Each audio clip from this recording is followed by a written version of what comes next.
Assalamualaikum warahmatullahi wabarakatuh.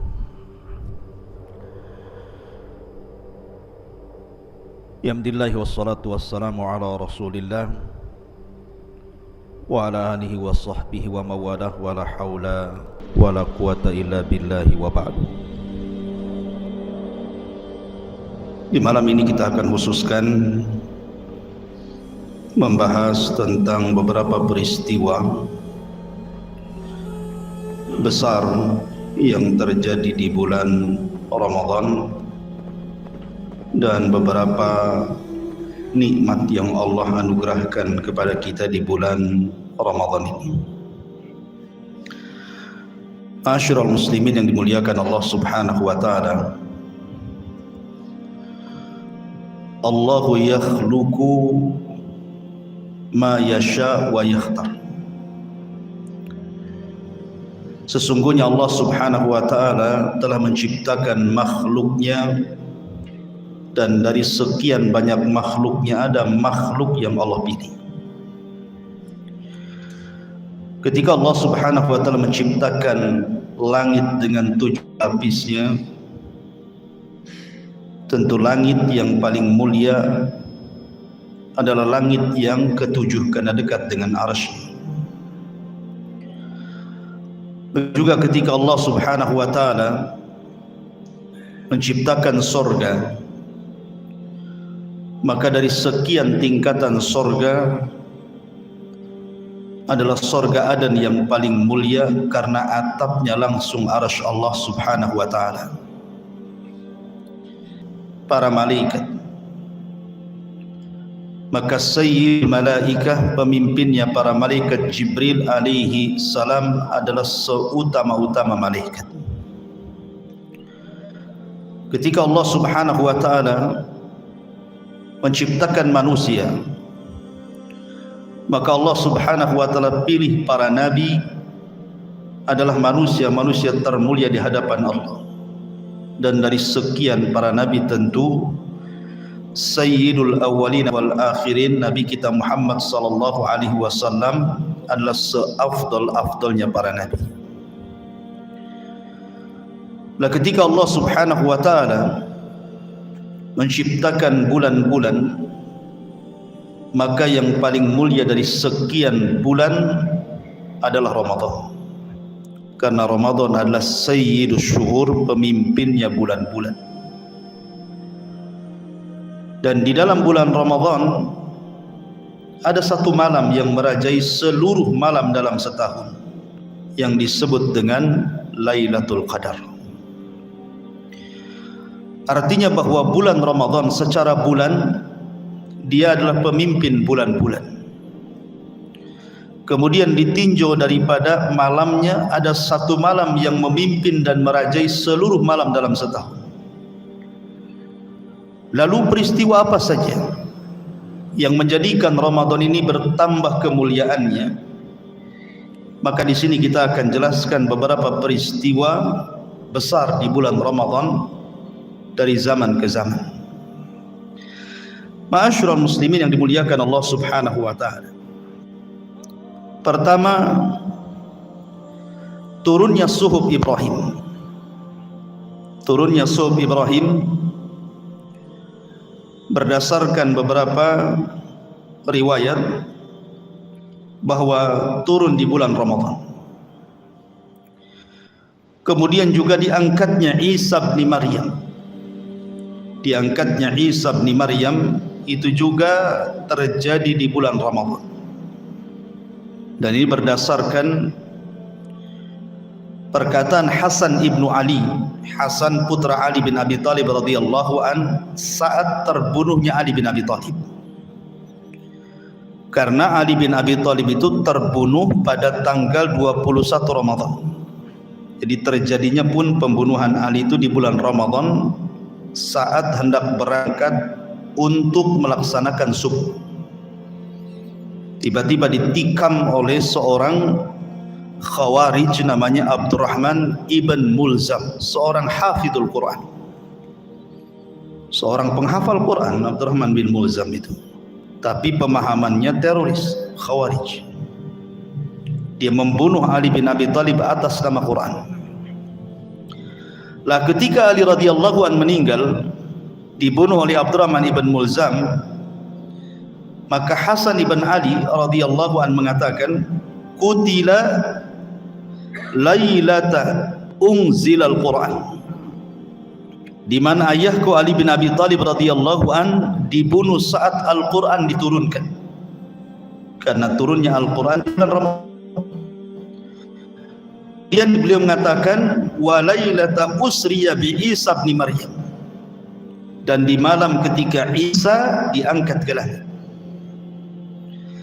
Kalimat ketika Isa diangkat ke langit kemudian digandengkan dengan peristiwa pembunuhan Ali bin Abi Thalib radhiyallahu an. Dari sini maka kita tahu bahwa peristiwa diangkatnya Isa bin Maryam ke langit itu terjadi di bulan Ramadan. Dan hadis ini disahihkan oleh Al-Imam Al-Hakim, walaupun Imam Zahabi mendiamkan riwayat. Artinya bahwa Isa diangkat ke langit. Kapan? Ketika bulan Ramadan. Ma'asyiral muslimin yang dimuliakan Allah Subhanahu wa taala. Kemudian juga peristiwa nuzulul Quran. Al-Quran itu turun dalam 3 proses. Pertama, Allah Subhanahu wa taala memerintahkan qalam untuk mencatat segala sesuatu termasuk Al-Quran di dalamnya, kemudian diletakkan di sebuah papan yang terjaga yang disebut dengan Lauhil Mahfuz. Kemudian setelah itu Allah Subhanahu wa taala perintahkan malaikat Jibril untuk menurunkan Al-Quran dari Lauhil Mahfuz ke Baitul Uzzah. Baitul Uzzah itu tempatnya di langit pertama. Kemudian setelah itu Al-Quran turun ke dada Nabi SAW munajjaman, angsur per angsur selama 23 tahun. Dari sini terjadi khilaf para ulama ketika mentafsirkan Al-Quran, inna anzalnahu fi lailatul qadr, sesungguhnya kami turunkan Al-Quran itu di malam Lailatul Qadar, dan Lailatul Qadar ada di bulan Ramadan. Karena diperkuat dalam ayat yang lain, syahrul Ramadan alladzi unzila fihil Quran, bulan Ramadan itu bulan diturun dari Lauhil Mahfuz ke Baitul Uzzah. Ini satu pendapat. Pendapat yang kedua, maksudnya Al-Quran turun di bulan Ramadan artinya bidayatun nuzuli, permulaan turunnya Al-Quran itu di bulan Ramadan. Ketika Nabi SAW berada di Gua Hira, yang datang manusia yang berbaju putih masuk ke dalam gua itu, kemudian memeluk Nabi SAW seraya mengatakan, Iqra ya Muhammad, baca wahai Muhammad. Yang dipahami Nabi SAW, kalimat baca itu artinya membaca tulisan. Tentu Nabi SAW artinya membaca tulisan. Tentu Nabi SAW tidak bisa membaca, karena Rasul itu ummi, la yaqra wa la yaktub, tidak bisa membaca, tidak bisa menulis. Maka jawaban Nabi SAW ketika membaca, apa kata Rasul? Ma ana biqari, aku tidak bisa baca. Kemudian Jibril mengatakan lagi, Iqra, baca wahai. Sekali lagi yang dipahami Rasul, perintah baca itu artinya membaca tulisan. Kata Rasul, ma ana biqari, aku tidak bisa baca, sampai 3 kali. Baru kemudian Jibril mengejahkan suratul Alaq 5 ayat pertama, Iqra bismi rabbikal ladzi khalaq, khalaqal insana min 'alaq, iqra rabbukal akram alladzi 'allama bil qalam 'allamal insana ma lam ya'lam. Lah 5 ayat pertama dalam suratul Alaq itu turun di bulan Ramadan. Beliau kemudian tahan Hira.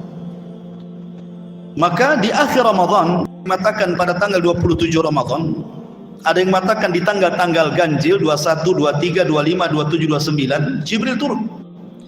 Kemudian mengejahkan suratul Alaq ayat 5 pertama. Lah surat ayat 5 pertama inilah permulaan turunnya Al-Quran, dan ini terjadi di bulan Ramadan. Ada yang turun di bulan-bulan yang lain. Selama 23 tahun disesuaikan dengan peristiwa dan kejadian. Artinya bahwa yang dimaksud bulan turunnya Al-Quran maksudnya permulaan turunnya.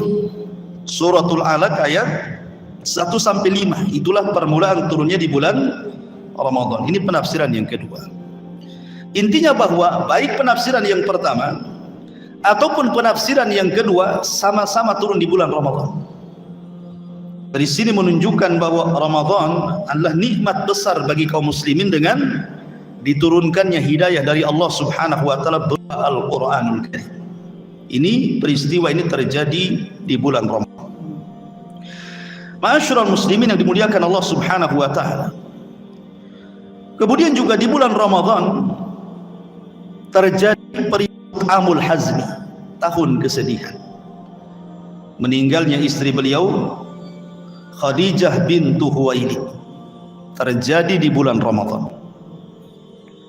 Dan itu pukulan berat bagi Nabi sallallahu alaihi wasallam. Bagaimana tidak, Khadijah itu wanita yang pertama beriman di saat manusia kufur. Wanita yang pertama kali membenarkan di saat manusia mendustakan. Wanita yang pertama kali menginfakkan harta di saat manusia bakhil. Dan dari rahimnya lahir keturunan Rasul.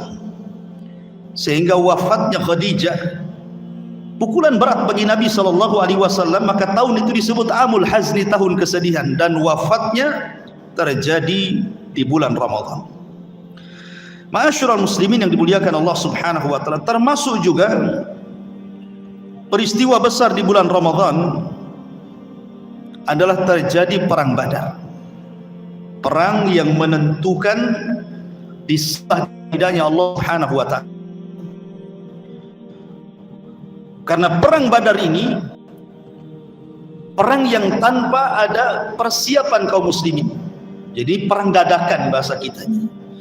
Karena Nabi SAW tidak ada niat perang.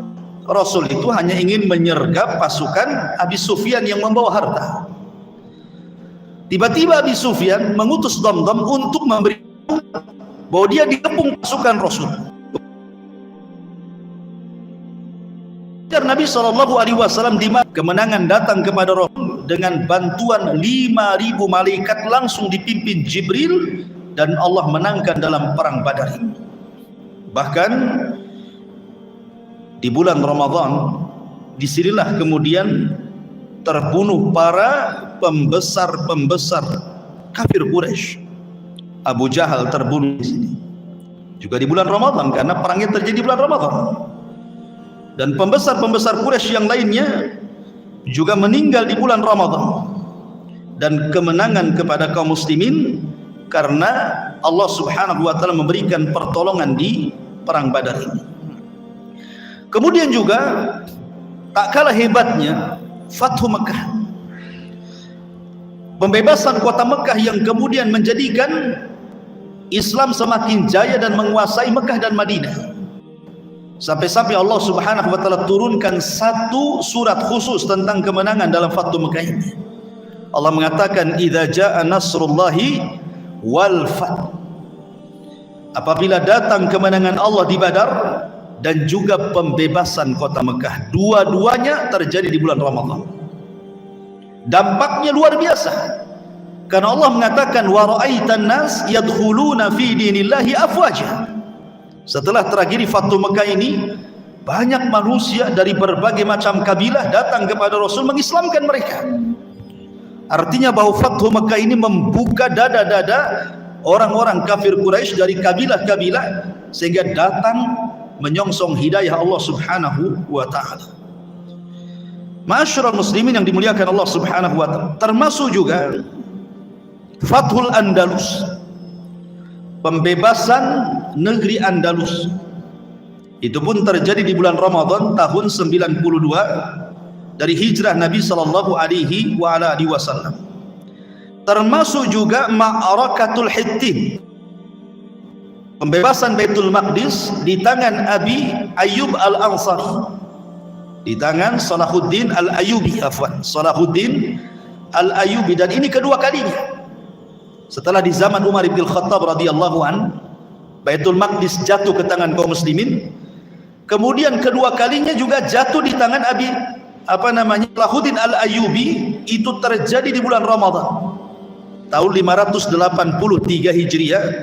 Baitul Maqdis runtuh ke tangan kaum muslimin di tangan Salahuddin Al-Ayyubi, dan itu terjadi di bulan Ramadan. Termasuk juga pembebasan Antakya dan beberapa peristiwa juga terjadi di bulan Ramadan. Ma'asyiral muslimin yang dimuliakan Allah Subhanahu wa taala. Inilah secara global peristiwa-peristiwa besar di bulan Ramadan. Baik. Ada beberapa ataya. Ini yang paling penting. Beberapa nikmat-nikmat yang Allah Subhanahu wa taala anugerahkan di bulan Ramadan. Apa sih istimewanya bulan Ramadan ini? Ma'asyiral muslimin yang dimuliakan Allah Subhanahu wa taala, perhatikan ayat yang sering dibaca kalau datang bulan Ramadan. Mungkin sebagian antum sudah pada hafal, walaupun suratnya tidak hafal, tapi ayatnya biasanya hafal. Ya ayyuhalladzina amanu kutiba alaikumus syiyam kama kutiba alal ladzina min qablikum la'allakum tattaqun. Wahai orang-orang yang beriman, diwajibkan kepada kalian berpuasa sebagaimana umat sebelum kalian juga diwajibkan berpuasa. Kalimat kutiba itu biasanya dipakai dalam Al-Quran dalam perkara-perkara yang berat. Maksudnya yang berat dilaksanakan. Seperti umpamanya Allah mengatakan kutiba alaikumul qisas, diwajibkan atas kalian qisas. Qisas itu kan berat. Orang membunuh, dibunuh itu berat kan begitu ya. Atau Allah mengatakan kutiba alaikumul qital, diwajibkan kepada kalian perang. Perang itu berat, tidak semua berani. Jadi kalimat kutiba itu biasanya dalam Al-Quran Allah Subhanahu wa taala memerintahkan dalam perkara-perkara yang lah, sebagaimana juga di sini Allah perintahkan puasa. Puasa itu berat. Berat, beda dengan sholat. Sholat itu 5 menit selesai gitu ya. Kalau baca 2 kul tidak sampai 5 menit. Artinya ringan. Tetapi kan puasa ini dimulai daripada waktu sahur. Anda harus bangun sahur. Habis itu kemudian ketika terbit fajar shadiq, Anda tidak boleh makan, minum, menahan syahwat dan begitu seterusnya sampai waktu maghrib. Kan berat sekali. Karena ibadah puasa ini sangat berat, berbeda dengan ibadah-ibadah yang lainnya. Maka lihat bagaimana Allah Subhanahu wa taala akhiri firman-Nya dengan kata-kata la'allakum tattaqun, agar kalian bertakwa. Kata para ulama, dalam hadis Nabi sallallahu alaihi wasallam, ketika Nabi sallallahu alaihi wasallam berbicara tentang takwa, apa kata Rasul? At-taqwa hahuna. Takwa itu di sini. Takwa itu dalam dada, dalam hati. Itulah takwa. Artinya bahwa Allah Subhanahu wa taala menjadikan bagian takwa itu bagi orang-orang yang berpuasa mendapatkan bagian besar dibandingkan ibadah yang lain. Ya, sholat memang bisa orang wasilah takwa. Zakat juga wasilah takwa. Sedekah wasilah takwa. Baca Quran juga sama. Tetapi puasa ini Allah Subhanahu wa taala berikan bagian takwa itu dengan bagian besar. Dan takwa itu artinya melaksanakan perintah dan menjauhi larangan Allah Subhanahu wa taala. Dan orang yang berpuasa biasanya mudah untuk melaksanakan perintah dan menjauhi larangan. Kenapa demikian? Karena orang yang berpuasa itu dia menguasai hatinya. Beda dengan orang yang tidak berpuasa. Jadi orang yang berpuasa itu mampu menguasai hawa nafsunya. Tapi orang yang tidak berpuasa, hawa nafsu yang menguasai dirinya. Ketika hawa nafsu dikuasai oleh orang yang berpuasa dan tidak menguasai orang yang berpuasa, tentu ketika melaksanakan perintah akan mudah karena hawa nafsunya mudah untuk ditekan. Tapi orang yang tidak berpuasa, terkadang hawa nafsu yang menguasainya sehingga susah untuk ditekan. Lah ketika hawa nafsu mudah ditekan oleh orang-orang yang berpuasa itu, makanya kemudian dia mudah melaksanakan perintah dan menjauhi larangan. Dan kita tahu bahwa musuh manusia itu dua. Pertama, hawa nafsu. Hawa nafsu ini sumbernya dua kan. Pertama, syahwat. Yang kedua, syubhat. Syahwat dan syubhat inilah yang menghalangi orang dari takwa. Dan syubhat ini merusak agama. Sementara hawa nafsu itu merusak akhlak. Sementara akhlak dan agama ini tidak boleh dipisahkan. Karena ada orang yang berakhlak tapi tidak beragama. Orang yang beragama tapi kurang akhlaknya. Makanya dua perkara ini tidak boleh dipisahkan. Sebab kalau dipisahkan berarti Anda masuk kepada dua perkara, imma syubhat, imma syahwat. Maksudnya begini, awal syubhat itu penyakit syaitan. Saya mudahkan definisi syubhat dan syahwat. Nabi Adam alaihi salatu wassalam ketika tergelincir dari sorga sehingga dipindahkan ke dunia, dosanya apa? Syahwat. Kenapa syahwat? Karena dosanya hanya makan. Allah mengatakan wala ta'kula hadhihi syajarah, jangan kau makan pohon ini. Nabi Adam makan pula karena syahwat, keinginan makan. Makanlah dia, dengan sebab itu Adam digelincirkan oleh Allah dari sorga ke bumi. Berarti dosa Adam itu dosa syahwat. Beda pula dengan iblis. Kenapa iblis dikeluarkan dari sorga? Iblis itu dosanya bukan syahwat tapi syubhat. Ketika kemudian Allah Subhanahu wa taala memerintahkan malaikat, juga iblis yang bersama malaikat untuk sujud kepada Adam. Apa jawaban iblis? Dia mengatakan asjudu lima khuliqta min tina, lima khuliqta tina. Apakah aku harus sujud kepada makhluk yang diciptakan dari tanah? Artinya bahwa di sini iblis tergelincir dari sorga karena dosa, dan dosa iblis itu syubhat, merasa dirinya lebih hebat dibandingkan Adam, sehingga dia mengatakan ana khairum minhu khalaqtani min nar wa khalaqtahu min tin. Aku lebih baik daripada Adam. Kau ciptakan dia dari tanah, aku dari api. Itu namanya syubhat. Ya. Kalau Adam dosanya makan, syahwat. Kalau iblis dosanya syubhat karena merasa lebih baik. Lah, dua hawa nafsu ini bisa dikalahkan di bulan Ramadan. Bagaimana caranya? Kita tahu bahwa Ramadan disabdakan oleh Nabi SAW, "Idza ja'akum Ramadan," apabila datang bulan Ramadan, kata Nabi SAW, "Futihat abwabul jannah wa ghuliqat abwabun niran wa sufidati syayatin." Apabila datang bulan Ramadan, semua pintu sorga dibuka, semua pintu neraka ditutup, dan setan-setan dibelenggu. Artinya Ramadan, dengan datangnya bulan Ramadan saja kita sudah bisa mengalahkan setan, karena setan dibelenggu. Dan banyak lagi keistimewaan di bulan Ramadan. Insyaallah nanti kita akan masih bersambung karena masih panjang pembahasannya, karena sudah jam 9 lebih.